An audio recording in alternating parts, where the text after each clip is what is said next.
মানুষের হাতের সৃষ্টি, তবুও মানুষের মতো না। সে হাসে না, কাঁদে না, কিন্তু নির্দেশ পাওয়া মাত্রই করছে যে কোনো কাজ। মানুষের ক্লান্তি থাকলেও রোবটের নেই ক্লান্তি। প্রযুক্তির অগ্রগতির সঙ্গে এগিয়ে যাচ্ছে রোবটের ব্যবহার।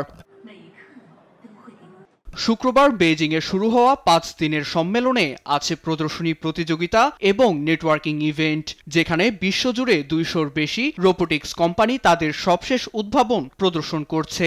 প্রতিষ্ঠানগুলোর আশা, ভবিষ্যতে প্রতিটি ঘরে পৌঁছে যাবে এ ধরনের রোবট, যা পরিবারের অন্যান্য সদস্যদের মতোই কাজ করতে পারবে।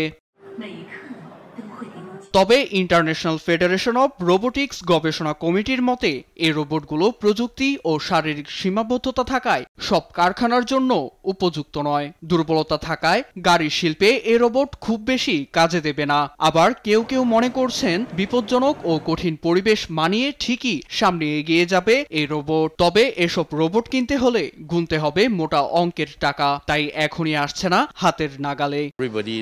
আমি মনে করি মানবিকতা বা নৈতিকতার ক্ষেত্রে রোবটের ব্যবহার অনেক চ্যালেঞ্জিং। রোবটের মাধ্যমে নৈতিকতা নিয়ে কাজ করতে হলে প্রযুক্তিগত আরো উন্নয়ন ঘটাতে হবে এবং দীর্ঘমেয়াদী পরিকল্পনা নিতে হবে।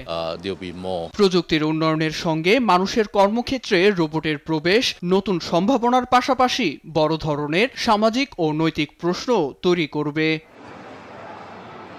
নিউজ ডেস্ক, দেশ টিভি।